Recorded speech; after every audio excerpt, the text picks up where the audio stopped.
परमेश्वर, याकूब का परमेश्वर, इसहाक का परमेश्वर, करते हैं कि नहीं? तो याकूब का नाम क्या हो गया?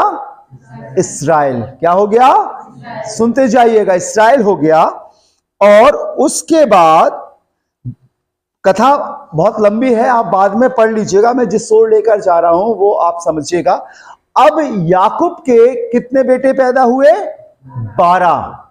एक और हुआ बाद में जब वो यहां पर आ गया, जो पीछे नाम दिए हुए पूरे 12। उसमें से तीसरे बेटे का नाम था यहूदा। परमेश्वर चुनता है, हम परमेश्वर को नहीं चुनते।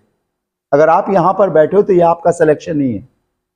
आपका सिलेक्शन अट्रैक्शन हो सकता है, आपका चुनाव सुंदरता हो सकता है, आपका चुनाव शायद किसी को टैलेंट देखकर हो सकता है। ठीक है, छांट बीन कर आप किसी को चुन सकते हो। मेरी एक फैमिली में अभी संडे इवनिंग में मीटिंग थी और वहां पर कुछ लोग थे, और एक परिवार में सैटरडे को बड़ी गमी हो गई थी। एक जवान लड़का जिसकी उम्र करीब 25-26 से 28 के बीच में थी, उसका हार्ट फेल हो गया। बैठे बैठे हार्ट फेल हो गया, और उसने हार्ट फेल हो गया। तब वहां पे हम लोग डिस्कस कर रहे थे, तो डिस्कस करते करते एक बात निकल कर आई कि जो लड़का था वो नॉन क्रिश्चियन था, जो प्रभु को नहीं जानता था, लेकिन लड़की क्रिश्चियन थी, प्रभु को जानने वाली थी।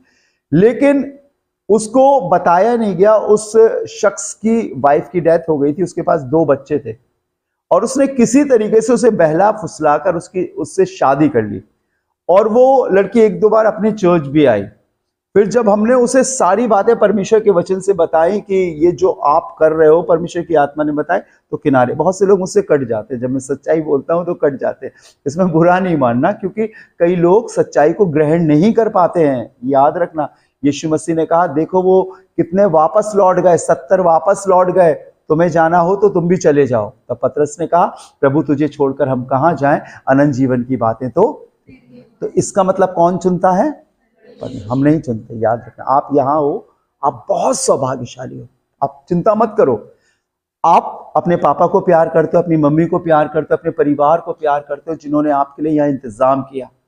लेकिन उसके ऊपर हम सबका एक पिता है, वो है परमेश्वर, और उसने आपको यहाँ मौका दिया। सिर्फ ट्रेनिंग के लिए नहीं बेटा, ट्रेनिंग तो आप कर लोगे, फीस भी आप भर लोगे, पास भी आप हो जाओगे, लेकिन एक सिलेक्शन खुदा ने मेरे और आपके लिए किया है, वो सबसे बड़ा है। इस चीज को हमेशा अपने जीवन में याद रखना, ठीक है ना। और उसके बाद हम लोग वहां बात कर रहे थे कि उस लड़की ने अट्रैक्ट होकर एक गलत चुनाव किया। अब वो अकेली रह गई, समाज में भी बदनामी, और जिसके संग उसने शादी करी थी, शादी तो नहीं करी मुझे नहीं मालूम, लेकिन उसकी भी डेथ हो गई। एक रॉन्ग डिसीजन पूरी लाइफ को स्पॉइल कर देगा, नाश कर देगा, और एक सही डिसीजन पूरी जिंदगी को बना देगा।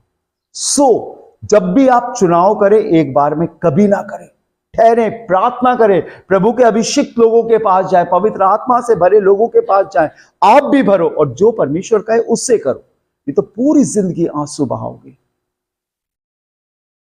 क्योंकि कुछ चीजें ऐसी हैं जो छोड़ी जा सकती हैं, लेकिन कुछ चीजें ऐसी हैं जो छोड़ी नहीं जा सकती। बाइबल में डाइवोर्स नहीं है, तलाक नहीं है, मालूम है आपको।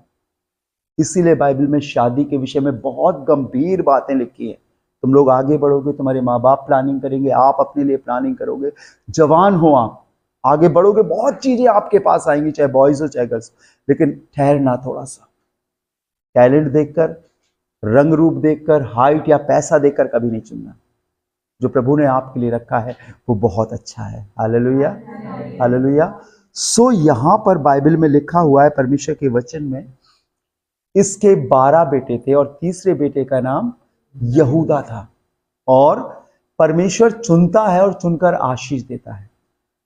जो याकूब था वो इस्राएल कहलाया, और जिसके तीसरे बेटे से जो संतान पैदा हुई वो यहूदी, जूस, यहूदी कहलाए। समझ गया क्या कहलाए? यहूदी। 12 बेटों की संतान इस्राएल कहलाई, और वो जो सेलेक्ट किया था प्रभु ने, वो क्या कहलाया? यहूदी कहलाई उसकी संतान। उसी गोत्र में से यीशु मसीह पैदा हुआ। अभी हम वंशावली पढ़ रहे थे ना, वहां पे 12 बेटों के नाम तो नहीं थे ना, एक ही का नाम था ना। हाँ, प्रभु चुनता है, और उससे जो कौम पैदा हुई वो यहूदी कहलाई। और उसके बाद आपको याद होगा, अगर आपने बाइबल पढ़ी होगी, तो जब ये मिस्र की गुलामी में से निकले, सबसे पहले मूसा था और मूसा के बाद यहोशू था।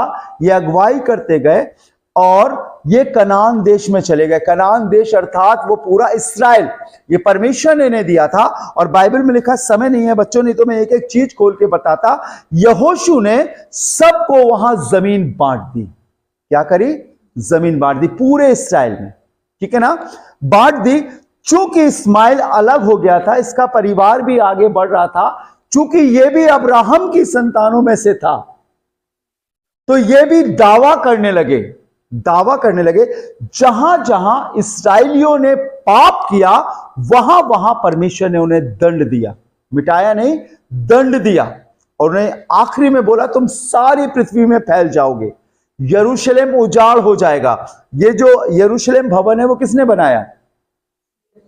राइट, दाऊद से बोला गया था कि दाऊद बनाएगा, लेकिन दाऊद ने नहीं बनाया, क्योंकि उसने बहुत हत्याएं की थी, बहुत लोगों को मारा था, खून बहाया था, वो राजा था, लड़ाई लड़ता था। तो उसने कहा तेरा बेटा सुलेमान बनाएगा। अगर आप न्यूज देख रहे होगे तो न्यूज में एक वॉल के विषय में बता रहे हैं, पश्चिमी दीवार, कौन?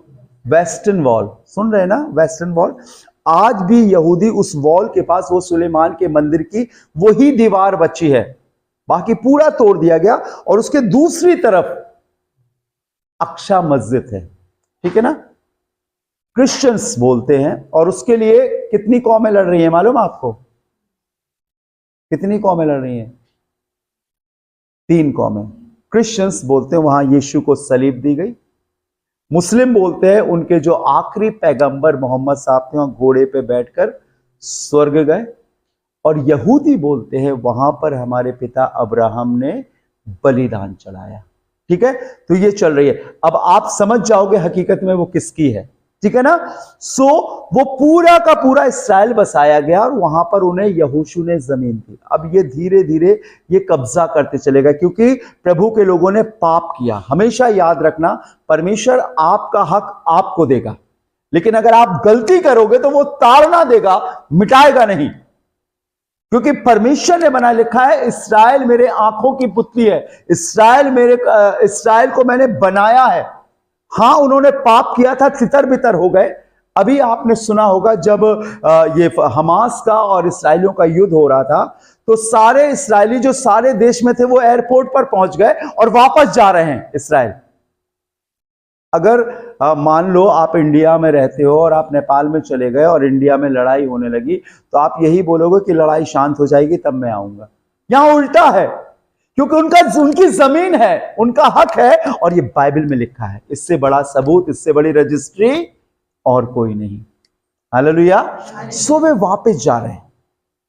अब ये बिल्कुल अंत का समय आ गया। कुछ ही समय के बाद आप देखिएगा यहूदी अक्सा मस्जिद में घुस जाएंगे, वो तोड़ दी जाएगी।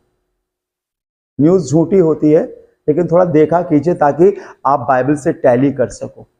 और अभी आपने सुना होगा कि एक रॉकेट हॉस्पिटल पे गिरा ना, लगभग 500 लोगों के ऊपर मर गए। उस समय मैं एक न्यूज देख रहा था, मैंने कहा प्रभु क्या है इसमें।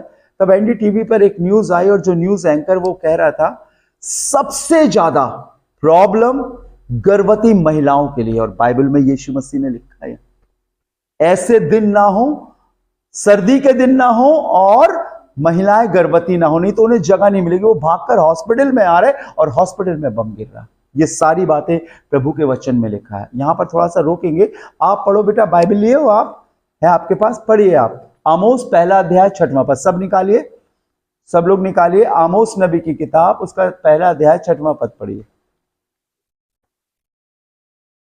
जी, कोई पढ़ दे।